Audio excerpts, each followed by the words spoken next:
Mars media நேயர்கள் எல்லாருக்கும் ஜோதிட குருஜியின் இனிய வணக்கங்கள், வாழ்த்துக்கள், ஆசீர்வாதங்கள். இப்போ நம்ம என்ன பார்க்க போகிறோம் அப்படின்னா, சனீஸ்வர பகவானோட வரலாறு. இந்த சனீஸ்வர பகவான் மந்தக்காரகன், தர்மக்காரகன், நீதிக்காரகன் அப்படின்னு அழைக்கப்படுபவர். இந்த சனீஸ்வர பகவானோட வரலாறை சொல்கிறவங்களுக்கும் சரி, கேட்குறவங்களுக்கும் சரி, நல்ல நல்ல பலன்கள் கண்டிப்பாக கிடைக்கும், கஷ்டங்கள் குறையும். அந்த வகையில் இந்த சனீஸ்வர பகவானோட வரலாறுன்னு பார்த்திங்கன்னா, சனீஸ்வர பகவான் முதல்ல யார் அப்படின்னு தெரிஞ்சுக்கணும். சூரிய பகவானோட புத்திரன், பையன்னு எல்லாருக்கும் தெரியும். சூரிய பகவானுக்கும் ஸ்வர்ச்சலா தேவிக்கும், அதாவது உஷான்னு பேர், அந்த உஷா தேவிக்கும் பிறந்தவர்கள் யமன், யமுனை, வைவஸ்வத மனு, 3 பேர். இந்த மாதிரி இந்த தாம்பத்தியம் போயிட்டே இருக்குது. ஆனால் இந்த ஸ்வர்ச்சலா தேவிக்கு சூரிய பகவானோட வெப்பம் தாங்க முடியல. தன்னோட தந்தையார்கிட்ட போய் கேட்குற, இந்த மாதிரி நான் என்ன பண்ணுறது, என்னால் தாங்க முடியல அப்படிங்கிற. சரி, நீ போய் தவம் பண்ணினேன்னா ஓரளவுக்கு உனக்கு அந்த இழந்த இதெல்லாம் மீட்டுக்கலாம் அப்படிங்கிறார். சரின்னு சொல்லிட்டு சூரிய பகவானுக்காக தன்னுடைய நிழலை, அதாவது பிரதிபிம்பம்னு சொல்லுவாங்கள்ல, நகல், அதுதான் சாயாதேவி. அந்த சாயாதேவியை சூரிய பகவான்கிட்ட கொடுத்தல் நடத்துறதுக்கு அனுப்பிட்டு இவங்க போய் தவம் பண்ண போயிட்டாங்க. தவம் பண்ணின்னு இருக்காங்க. இந்த சாயாதேவியும் சூரிய பகவானோட நெருக்கமாக இருந்துட்டுருக்காங்க, வாழ்ந்துட்டுருக்காங்க. சாயாதேவியோட அழகும் அவருக்கு பிடிச்சிருக்கு. சூரிய பகவானுக்கு ஒன்றும் தெரியல, நம்மளோட ஒய்ஃபு உஷா தேவி தான் அப்படின்னு நினச்சிக்கிட்டு இருக்காங்க. அதுக்கு தான் அவங்க அந்த சாயாதேவிக்கு இன்னொரு பேர் என்னென்னா பிரத்யூஷா தேவி. அந்த வகையில் இந்த பிரத்யூஷா தேவிக்கு ஷாவர்ணி மனு அப்படின்னு ஒரு பையன் பிறக்கிறார். அடுத்தபடியாக தப்தி அப்படின்னு ஒரு பொண்ணு பிறக்கிறது. அதுக்கு அடுத்தபடியாக ஸ்ருதவர்மா அப்படின்னு சனீஸ்வர பகவான். ஆக்சுவலாக முதல்ல சனி தான்.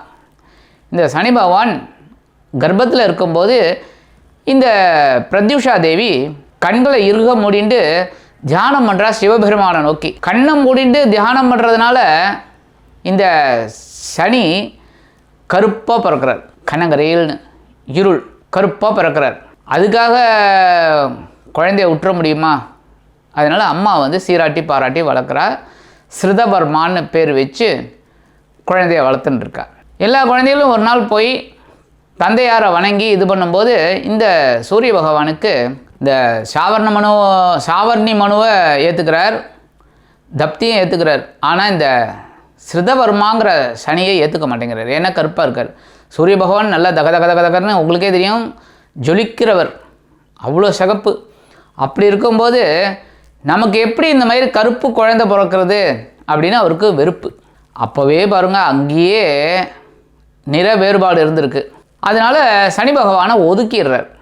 சனி பகவான் நேராக அம்மாக்கிட்ட சொல்லி அழறார். என்னம்மா நான் பண்ணுறது, நான் என்ன தப்பு பண்ணினேன் அப்படின்னு. ஒன்றும் இல்லைப்பா, நீ எல்லாரும் போல் நீயும் ஒரு பெரிய மனுஷனாக ஆகணும் அப்படின்னா எம்பெருமான் சிவபெருமானை, நான் தினந்தோறும் வழிபடுற அந்த எம்பெருமான் சிவபெருமானை நீ நோக்கி தவம் பண்ணு. அந்த தவத்தின் பயனாக உனக்கு நல்லது நடக்கும், நல்லதே நடக்கட்டும் போ அப்படிங்கிற. சரி, நேராக காசிக்கு வரார். காசிக்கு சிவலிங்கம் ஒன்று பிரதிஷ்டை பண்ணி பல்லாயிரக்கணக்கான வருடங்கள் தவம் பண்ணுறார். யார்? இந்த ஸ்ருதவர்மா. அகமகிழ்ந்து சிவபெருமான் வரார், பிரத்யட்சமாகிறார். பிரத்யட்சமாகி, எப்பா ஸ்ருதவர்மா உனக்கு என்ன வேணும் கேள். இல்லை, நான் உலகத்திலேயே பாராட்டப்படக்கூடிய அளவில் நான் வரணும் அப்படிங்கிறார்.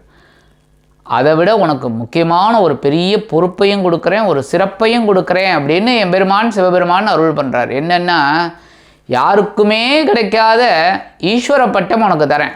நீ சனீஸ்வர பகவான் அப்படின்னு நீ எல்லாராலையும் வணங்கப்படுவாய். அதுவும் பூலோகத்தில் உனக்கு நிறைய மரியாதை கிடைக்கும், பயம் இருக்கும். ஏன்னா என்னோட வேலைகளெல்லாம் நீ செய்ய போகிற, நான் செய்யக்கூடிய அந்த காரியங்களை நீ செய்ய போகிற.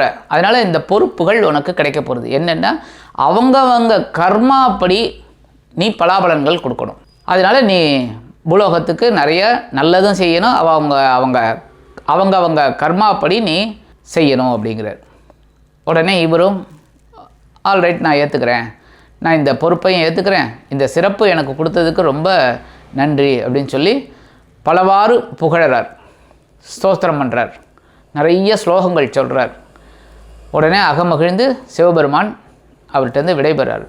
அப்போ அந்த சிவபெருமான்கிட்ட இந்த சனீஸ்வர பகவான் சொல்கிறார், ஏன்னா ஈஸ்வரப்பட்ட வந்துருத்தோன்னா அதனால தான் சனீஸ்வரன் சொல்கிறேன். அது வரைக்கும் சனி பகவான் சொல்லியிருந்தேன், இப்போ சனீஸ்வரன். இந்த சனீஸ்வர பகவான் நானும் சூரியனும் விலகி தான் இருக்கணும், ஏன்னா என்னை அந்த அளவுக்கு பாடாப்படுத்திட்டார் அப்படின்னு சொல்கிறார். சரிப்பா, நீ விலகியே இரு, ஒன்றும் பிரச்சனை இல்லை. அவர்கிட்டருந்து ரொம்ப தூரம் தொலைவில் தான் நீ இருக்க போகிற, ஒன்றும் பிரச்சனை இல்லை. ஆனால் அவரோட ஒளியை வாங்கின்னு தான் நீ செயல்படணும், அதனால் நீ அப்படியே இரு அப்படிங்கிற. உடனே இவரும் அந்த பொறுப்புகளை ஏற்றுக்கிறார். என்ன சனீஸ்வர பகவான் எடுத்துக்கிறாருன்னா, பூலோகத்தில் பிறக்கக்கூடிய ஒவ்வொரு உயிரினத்திற்கும் ஏற்ப பலாபலன்களை கொடுக்குறார். அவங்க கர்மா. அப்படி இந்த கர்மா பற்றி உங்களுக்கு தனியாக ஒரு பதிவு போடுறேன். என்னென்னா, அவங்கவுங்களுக்கு பிராப்த கர்மா, பிராரப்த கர்மா, ஆகாமிய கர்மா, 3 கர்மா இருக்குது. அதுக்கேற்றபடி பலாபலன்களை இந்த சனீஸ்வர பகவான் கொடுத்துட்டுருக்கார். எப்படி கொடுக்குறார் அப்படின்னு பார்த்தீங்கன்னா, அஷ்டமத்து சனி, அர்த்தாஷ்டம சனி, கண்டக சனி, 7.5 சனி, இந்த மாதிரி உட்காந்து அவங்களுக்கு ஏற்ற பலாபலன்களை அந்தந்த கர்மாக்கு ஏற்றபடி கொடுத்துட்டுருக்கார். ஒருத்தர் பார்த்தீங்கன்னா 7.5 சனியில் கல்யாணம் ஆகிடும், குழந்தை பிறந்துடும், பெரிய லெவலில் வந்துடுவாங்க. ஒவ்வொருத்தர் பார்த்திங்கன்னா 7.5ல் படாத பாடுபடுவாங்க. இதெல்லாம் என்ன அப்படின்னா கர்மா, அவங்கவுங்க கர்மா. அதனால் இந்த சனீஸ்வர பகவான் அதுக்கேற்ற மாதிரி பலாபலன்களை வழங்குறார். இந்த 5ஆம் இடத்துக்கு வரக்கூடிய பூர்வ புண்ணியஸ்தானம்னு சொல்கிறது, அந்த இடத்துக்கு வரக்கூடிய சனீஸ்வர பகவான் போன ஜென்மத்தில் நம்ம என்ன நல்ல பலன்கள் செஞ்சுருக்கோமோ அந்த கர்மாவை அதிக அளவில் நமக்கு கிடைக்கிறதுக்கு அனுகிரகம் பண்ணுவார். என்ன அப்படின்னா, இப்போ நீங்களே தெரிஞ்சுக்கலாம் நம்மளோட கர்மாவை எப்படி தெரிஞ்சுக்கிறதுன்னு.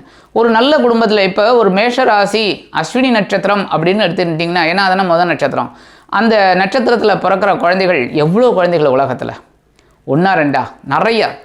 அப்போ எல்லோரும் ஒரே மாதிரி சுகமாக இருக்காங்களா, இல்லை ஒரே மாதிரி கஷ்டப்படுறாங்களா? கிடையாது. நேரம் அப்படின்னு சொல்லுவாங்க பார்த்தீங்களா, எனக்கு என்ன நேரமோ இவ்வளோ கஷ்டப்படுறேன் அப்படின்னு சொல்லுவாங்க. அந்த மாதிரி ஒவ்வொருத்தருக்கும் ஒவ்வொரு நேரம், அந்த தசாபுக்தி எல்லாமே கொஞ்சம் கொஞ்சம் கொஞ்சம் மாறும். அந்த வகையில் இந்த 5ஆம் இடத்துல சனி பகவான் உங்களுக்கு கண்டிப்பாக நல்லது பண்ணுவார். போன ஜென்மத்தில் நம்ம நல்லது பண்ணியிருந்தா, அதுக்காக போன ஜென்மத்தில் நம்ம கெட்டது பண்ணியிருக்கோம் அப்படின்னா பயங்கரமாக கெட்டது பண்ண மாட்டார், எச்சரிக்கை விடுவார். நீ இப்படியெல்லாம் கஷ்டங்கள் நேரலாம், அதனால் நீ கவனமாக இரு அப்படின்னு. அதனால் நம்ம தர்ம காரியங்கள் இதெல்லாம் செஞ்சுக்கிட்டே இருந்தாலே சனீஸ்வர பகவானோட அருள் நமக்கு கண்டிப்பாக கிடைக்கும். இந்த சனீஸ்வர பகவானுக்கு கால் எப்படி ஊனமானது அப்படின்னு ஒரு கதை இருக்குது. என்ன அப்படின்னா, 2 விதமான கதை இருக்குது.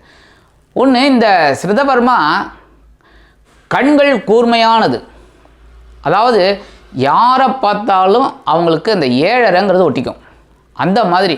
அதனால தான் சனி பகவானுக்கு கண்ணை கட்டியிருப்பாங்க, கண்ணை திறந்து வைக்கக்கூடாது.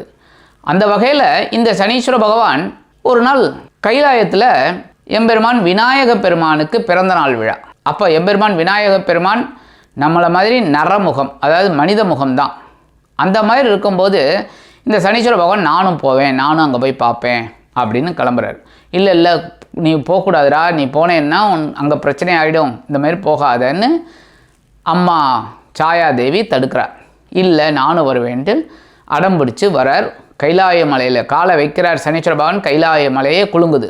நடாது அப்படின்னு எல்லாருக்குமே ஒரு ஆச்சரியம். கைலாய மலையை குலுங்குமா, அதுவே குலுங்கிறதுன்னா அப்போ ஏதோ அபசகுணம் நடக்க போகிறதுன்னு எல்லாருக்கும் தெரியுது. அப்போ இந்த சனீஸ்வர பகவான் நேரம் எம்பெருமான் விநாயக பெருமானை பார்க்குறார். பிடிச்சது சனி. என்னாச்சு? தலை போச்சு. தலை துண்டாக போயிடுச்சு. உடனே அந்த தலையை வைக்கிறதுக்காக சிவபெருமான் என்ன சொல்கிறார், வடக்கை யாராவது தலை வச்சு படுத்திருந்தா அந்த வடக்கில் இருக்கிற தலையை எடுத்துட்டு வா அப்படின்னு சொல்கிறார். பூதகணங்கள் தேவகணங்கள் எல்லாரும் போகும்போது வடக்க ஒரு யானை தான் தலை வச்சு படுத்துட்டு இருக்கு. ஏன்னா கஜமுகாசுரனை அழிக்கிறதுக்காகத்தான் அந்த அவதாரமே. அந்த அவதார நோக்கம் நிறைவேறணுங்கிறதுக்காக தான் இந்த சனீஸ்வர பகவான் உதவி பண்ணுறார், வேற ஒன்றும் இல்லை. அந்த யானை தலையை எடுத்துன்னு பொருத்திடுறாங்க. யானை தலையை பொருத்தினோன்னா ஆனை முகனாக ஆயிடுறார் விநாயக பெருமான். அதிலிருந்து அவருக்கு கஜமுகன், ஆனைமுகன் அப்படின்னு பேர். இந்த மாதிரி இருக்கும்போது பார்வதி தேவிக்கு கோபம் வந்துடுது. ஆகா, நம்ம குழந்தைய இந்த மாதிரி சனி பகவான் பண்ணிட்டாரே அப்படின்ட்டு, உன்னோட கால் ஊனமாகட்டும், ஏன்னா என்னோட கைலாயத்தில் நீ கால் வச்சதுனால தான் இவ்வளோ பிரச்சனை, உன் கால் ஊனமடையட்டும் அப்படிங்கிற. உடனே இவருக்கு கால் ஊனமாயிடுறது. உடனே அம்மா சாயாதேவிக்கு ரொம்ப கோபம் வந்துடுறது. எல்லாருக்குமே பதிவிரதை, எல்லாருமே வந்து இதோனா, அதனால் அவரும் சாபம் கொடுக்குறாரு. என்னென்னா, இந்த மாதிரி விநாயக பெருமானுக்கு தொந்தி பெருக்கட்டும் அப்படின்றார். எதனால் தொந்தி பெருக்கட்டும் அப்படின்னா, அத்தனை லோகத்தையும் 14 லோகத்தையும் தனக்குள் அடக்கியவன் விநாயக பெருமான். அதனால் மகோதரம்னு அவருக்கு பேர். என்னென்னா பெரிய வயரை உடையவன் அப்படின்னு. அந்த வகையில் தான் மகோதரமான ஒரு விநாயக பெருமான் நமக்கு கிடைச்சார். இந்த விநாயக பெருமானுக்கு தொந்தி பெருத்த காரணம் இதான் அப்படின்னு ஒரு கதை இருக்குது. இன்னொரு கதை என்ன அப்படின்னா, இந்த சனீஸ்வர பகவானுக்கு கால் எப்படி போச்சு அப்படின்னா, ராவணேஸ்வரன், இலங்கையை ஆண்ட ராவணேஸ்வரனுக்கு அவருக்கும் ஈஸ்வர பட்டம் உண்டு. ஏன்னா சிவபெருமான் மேலே அலாதி பிரியம், அலாதி மரியாதை, அலாதி பாசம். அதனால் ராவணனுக்கும் ஈஸ்வர பட்டம் உண்டு. அந்த ராவணேஸ்வரனுக்கு குழந்தை பிறக்க போகிறது. ஜோதிடர்கள்லாம் பார்க்குறாங்க.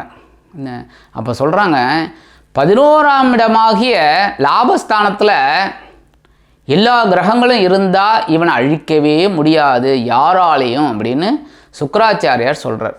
உடனே ராவணேஸ்வரனுக்கு ஒரு இது, ஆஹா, எல்லா கிரகங்களும் நம்ம கட்டுப்பாட்டில் இருக்கிறவங்க, இவங்க ஏன் தனித்தனியாக இருக்கணும் அப்படின்னு சொல்லி எல்லாரையும் பிடிச்சி இழுத்துன்னு வந்து 11ஆம் இடத்துல உட்கார வச்சுறார். லாபஸ்தானத்தில் எல்லாரும் 9 கிரகமும் அங்கே இருக்குது. ஒரு கிரகம் 2 கிரகம் இருந்தாலே நம்மளோட வாழ்க்கை சக்கரம் இப்படி போயின்னு இருக்கு. 11ஆம் இடத்துல லாபஸ்தானத்தில் எல்லாரும் இருந்தாலே அதே அற்புதமான ஒரு இது. அந்த பிள்ளையை யாராலையுமே அழிக்க முடியாது. அப்போ இந்த 11ஆம் இடத்துல அந்த ரூமில் இருந்துட்டு சொல்கிறாங்க எல்லாரும், ஏன்பா சுக்கிராச்சாரியார், இந்த மாதிரிலாம் நீங்கள் பண்ணினா பூலோகம் எப்படி தாங்கும்? ஏன்னா அசுரகுலம் தழைச்சிது அப்படின்னாலே பூலோகத்துக்கும் ஆபத்து, தேவலோகத்துக்கும் ஆபத்து. இந்த மாதிரி இருக்கும்போது இந்த மாதிரி ஒரு ஐடியாவை நீ ராவணேஸ்வரனுக்கு கொடுத்தாய் அப்படிங்கிறாங்க.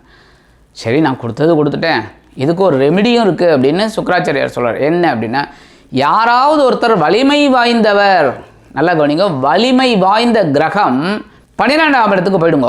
குழந்தை பிறக்கும்போது போனால் என்னாகும்? விரயஸ்தானத்தில் 12ஆம் இடத்துல ஒரு கிரகம் வந்துடும். அப்போ ஆயுள் தீர்மானிக்கப்படும் அப்படிங்கிறார். சரி, இதுக்கு யார் சரி அப்படின்னு பார்த்தா, ஒவ்வொரு கிரகத்தை விட ஒவ்வொரு கிரகம் வலிமை. கடைசியில் பார்த்தா சனீஸ்வர பகவான் தான் வலிமை. அதே சமயம் சனீஸ்வர பகவான் தான் இந்த ஆயுளை தீர்மானிக்கிறவனும் பலாபலன்களை கொடுக்குறவனும் இந்த சனீஸ்வர பகவான் தான். உடனே எல்லாரும் சனீஸ்வர பகவான்கிட்ட போய் வேண்டிக்கிறா, இந்த மாதிரி நீ அடுத்த கட்டத்துக்கு போ, 12ஆம் இடத்துக்கு போ அப்படிங்கிறார். உடனே சனீஸ்வர பகவான் நைஸாக அந்த குழந்தை பிறக்கிற நேரத்தில் ஒரு காலத்துக்கு அங்கே வச்சிடுறார். வச்ச உடனே 12ஆம் இடம் அப்படின்னா என்ன? விரயஸ்தானம். அதனால தான் 12, 1, 2 இந்த 3 இடமும் பார்த்திங்கன்னா 7.5 2.5 வருஷம் 7.5. அதுக்காக தான் 12ஆம் இடத்துக்கு சனி பகவான் வந்துட்டாலே என்ன சொல்லுவா? உனக்கு 7.5டா அப்படிம்பாங்க. கரெக்டாக அந்த 7.5 அந்த இந்திரஜத்துக்கு அமைஞ்சுடுத்து, ஆயுள் தீர்மானிக்கப்படுது. மற்ற 8 கிரகங்களும் லாபஸ்தானத்தில் இருக்குது. வீரதீர பராக்கிரமனாக இருக்கான் இந்திரஜித்துன்னு பேர் வச்சு ரொம்ப அற்புதமாக இருக்கான், மாயாவி. ஆனால் 12ஆம் இடமாகிய அயன சயன போகஸ்தானத்தில் சனி பகவான் வந்ததுனால மேட்ரு ஓவர், அவனோட ஆயுள் தீர்மானிக்கப்படுது. அவனுக்கு கண்டிப்பாக மரணம் உண்டுன்னு சுக்கிராச்சாரியார் சொல்லிடுறாரு. அது எப்படி அப்படின்னு ராவணேஸ்வரன் கேட்குறான். நான் தான் 11ஆவது இடத்துல இந்த 9 கிரகங்களையும் பிடிச்சி அடைச்சி விட்டேனே, எப்படி அந்த மாதிரி நடந்தது அப்படின்னு சொல்கிறார். இந்த மாதிரி இந்த சனீஸ்வர பகவான் அந்த பக்கம் காலை வச்சுட்டார், அதனால் அவர் 12ஆம் இடத்துக்கு போயிட்டார் அப்படின்னு. ஆஹான்னு சொல்லி அந்த காலை உடச்சிட்றார் அப்படின்னு ஒரு கதை. சனீஸ்வர பகவானுக்கு கால் உடஞ்ச கதை இது ஒன்று. இந்த சனீஸ்வர பகவான் அதுக்கு பற்றிலாம் கவலைப்படல. ஏன்னா இவர் என்றைக்குமே நீதிமான், நியாயம்னா நியாயம். அதனால தான் இந்த சனீஸ்வர பகவான் வரும்போது நம்ம யாருமே பயப்பட வேண்டாம். சனி பகவான் வரார், அஷ்டமத்தில் வரார், அர்த்தாஷ்டமத்தில் வரார், கண்டகச்சனியாக வரார், 7.5 சனியாக வரார். கவலையே படாதீங்க. நல்லதே பண்ண பண்ண பண்ண கண்டிப்பாக சனி பகவான் நல்லது தான் பண்ணுவார், கெட்டது பண்ணவே மாட்டார். கெட்டது நினச்சா அவர் நமக்கு ஒரு பாடத்தை கொடுப்பார், அவ்வளோதான், ஆசிரியர். அதனால் பயப்பட வேண்டாம். சனி பகவானுக்கு பிரீத்தி என்ன, அது என்ன செஞ்சால் போகும். அடுத்தபடியாக ஆஞ்சநேயருக்கும் அந்த சனீஸ்வர பகவானுக்கும் என்ன சம்பந்தம்? விநாயகராவது ரைட்டு, விநாயகரை வழிபட சனீஸ்வர பகவானுக்கு நம்ம பிரீத்தி பண்ணின மாதிரி ஆகிடும். இந்த ஆஞ்சநேயர் எப்படி வந்தார் அப்படின்னு பார்த்தா, ஆஞ்சநேயரும் மகாதீரன், உங்களுக்கே தெரியும், பராக்கிரமன், வீரதீர பராக்கிரமன். ராமாயணத்தில் எவ்வளோ நிறைய பண்ணியிருக்கார் ராமருக்கு, உங்களுக்கே தெரியும், நிறைய இருக்குது. அது ஒன்றுமே சொல்ல சொல்ல சொல்ல நிறைய சொல்லிட்டு இருக்கலாம், எபிசோடாக சொல்லிட்டு இருக்கலாம் ஆஞ்சநேயர் புராணம். அந்த ஆஞ்சநேயர் இந்த சனி பகவானால் எல்லாம் கெட்டது நடக்கிறதே நல்லது நடக்கப்படாதா அப்படின்னு சூரிய பகவான்கிட்ட வேண்டிக்கிறார். அப்போ சூரிய பகவான் தான் ஆச்சாரியார், ஆஞ்சநேயருக்கு ஆச்சாரியார் யார்? குலகுரு சூரிய பகவான். சூரிய பகவான்கிட்ட கேட்டோன்னே சரி நீ போய் பேசேன் அப்படிங்கிறார். சரின்னு சொல்லிட்டு நேராக போய் தொழுது, ஏன்னா சனீஸ்வர பகவானை தொழ தான் நல்லது, அதனால் சனீஸ்வர பகவானை வணங்கி சுற்றிட்டு இந்தமாரி வேண்டிக்கிறார். இந்தமாரி அப்போ சனீஸ்வர பகவானுக்கு கர்வம் ஏறிடுறது. ஆஹா, இவ்வளோ பெரிய தீரனே பராக்கிரமனே வந்து நம்மக்கிட்ட கெஞ்சிக்கிட்டு இருக்கார் அப்படின்னா நம்மளோட பவர் என்ன பவர், சூப்பர் பவர் அப்படின்னு கொஞ்சம் கர்வம் எட்டி பார்க்குறது. உடனே அந்த கர்வத்துக்கு உண்டான அகங்காரத்தோடு பேசுகிறார். உடனே ஆஞ்சநேயருக்கும் வந்துடுது, இவ்வளோ பெரிய கர்ப்பியா நீ அப்படின்னு சொல்லிட்டு ஒன்றுமே இல்லாமல் அப்படியே வாளாலே சுழட்டி தூக்கி அடிச்சிடுறார். தூக்கி அடித்தோடனே எங்கேயோ போய் விழுறார், அடி பலமாக படுறது. ஒரே குழப்பம் சனீஸ்வர பகவானுக்கு, ஐயோ என்னை விட வலிமை வாய்ந்தவரா ஆஞ்சநேயர் அப்படின்னு ஆஞ்சநேயரை பார்த்து பயந்து போய் நிற்கிறார். அப்போ அவர் சொல்கிறார், நான் பலம் இல்லைன்னு கிடையாது, பலசாலின்னு கிடையாது, ஏன்னா என்கிட்ட வந்து ஸ்ரீராம ஜெயம் பக்கத்துலேயே இருக்குது, அதனால் நீ யார் என்ன பண்ணினாலும் இந்த ஸ்ரீராம ஜெயம் விடாது அப்படின்னு சொன்னோடனே தன்னோட கர்வத்தை அடக்கிக்கிறார். அடக்கிண்டு இன்னுமே பூலோகத்தில் இருக்கிற மக்களுக்கு அவரவர்களின் வினைப்படி, நல்லா கவனிச்சுக்கோங்க, வினைப்படி பலாபலன்களை கொடுப்பேனே தவிர எல்லாருக்கும் கெடுதல் பண்ண மாட்டேன், கண்டிப்பாக நல்லதும் பண்ணுவேன் அப்படிங்கிறார். நல்லது எப்படி பண்ணுவேன்? நிறையா பண்ணுவேன் அப்படிங்கிறார். அப்போ அவர் ஒரு ஆஞ்சநேயருக்கு ஒரு வழிமொழி கொடுக்குறார், அதாவது சத்தியம் என்ன அப்படின்னா, உன்னை யார் வழிபடுறாளோ, ஆஞ்சநேய சுவாமியை யாரெல்லாம் வழிபடுறாங்களோ அவங்களுக்கு நல்ல இடத்துக்கு நான் வரும்போது அதிக அளவில் நன்மையை பண்ணுவேன், அதே சமயம் கெட்ட இடத்துல வந்தால் அவங்களுக்கு ஒரு சின்ன எச்சரிக்கையோடு அவங்கள காப்பாற்றுவேன், ஏன்னா அந்த ஸ்ரீராம ஜெயம் அவங்கள காப்பாற்றும் அப்படின்னு சொல்லி வரம் கொடுக்குறார். இதுதான் ஆஞ்சநேயர். இதில் இன்னொன்று என்னென்னா, ஒரு வழக்கு உண்டு, பிள்ளையார் பிடிக்க குரங்கா முடிஞ்சதுன்னு எல்லாருக்குமே தெரியும். எல்லோரும் என்னென்னப்பா பிள்ளையார் பொம்மை பிடிக்க அது குரங்கு மாதிரி வந்துடுச்சு அப்படின்னு. அது கிடையாது. என்னென்னா, எப்போ பஜனை பாட்டு ஆரம்பித்தாலும் கச்சேரி ஆரம்பித்தாலும் முதல்ல விநாயகரை பற்றி தான் பாடணும், அடுத்து கடைசியில் முடிக்கும்போது ஆஞ்சநேயரை வச்சு முடிக்கணும். அதுக்காக தான் பிள்ளையார் பிடிக்க குரங்காக முடிஞ்சதும்பாங்க. இந்த குரங்குல முடியணும், பிள்ளையாரை பிடித்து குரங்குல முடிக்கணும், அதுதான் பிள்ளையாரை பிடிக்க குரங்கா முடிஞ்சதுன்னு. ஆக இந்த பிள்ளையாரை வேண்டின்றாலும் சரி, ஆஞ்சநேயரை வேண்டின்றாலும் சரி, இந்த சனீஸ்வர பகவான் கண்டிப்பாக நல்லதே தான் பண்ணுவார். அதனால் இந்த சனீஸ்வர பகவானுக்கு என்ன பிரீத்தி அப்படின்னா, எல்லாருக்கும் தெரியும் நல்லெண்ணெய் தான் அவருக்கு வந்து. எள்ளு ரொம்ப பிடிக்கும், அதனால் எண்ணெய், இந்த நல்லெண்ணெய் வச்சு தீபம் ஏற்றுறது ரொம்ப விசேஷம், எள் தீபம் ஏற்றி வழிபடுறது ரொம்ப விசேஷம். அதே சமயம் சனிக்கிழமை விரதம் இருக்கிறது ரொம்ப விசேஷம். காகத்துக்கு முதல்ல அன்னம் வச்சுட்டு உங்கள் வேலைகளெல்லாம் பண்ண இந்த சனீஸ்வர பகவான் கண்டிப்பாக நமக்கு நல்லதே தான் பண்ணுவார். உடல் ஊனமுற்றவர்கள் இருக்காங்க பார்த்திங்களா, மாற்றுத்திறனாளின்னு, அவங்களுக்கு உங்களால் முடிஞ்ச என்ன உதவிகளோ அதை செய்ய சனீஸ்வர பகவான் கண்டிப்பாக நமக்கு நல்லதே பண்ணுவார். ஸ்ரீராம ஜெயம் எழுதுங்கோ, ஸ்ரீராம ஜெயம் எழுத சொல்ல கண்டிப்பாக இந்த சனீஸ்வர பகவான் உங்களுக்கு நிறைய நன்மைகளை கண்டிப்பாக கொடுப்பார். அதனால் இந்த கதையை சொல்கிறவங்களுக்கும் சரி கேட்குறவங்களுக்கும் சரி ஆயுள் விருத்தியாகும், எல்லா நன்மைகளும் கண்டிப்பாக கிடைக்கும் என்று கூறி விடைபெறுகிறேன். நன்றி, வணக்கம். இந்த சேனல் உங்களுக்கு பிடிச்சிருந்தா மறக்காம சப்ஸ்கிரைப் பண்ணுங்க, ஷேர் பண்ணுங்க, லைக் பண்ணுங்க, கமெண்ட் பண்ணுங்க.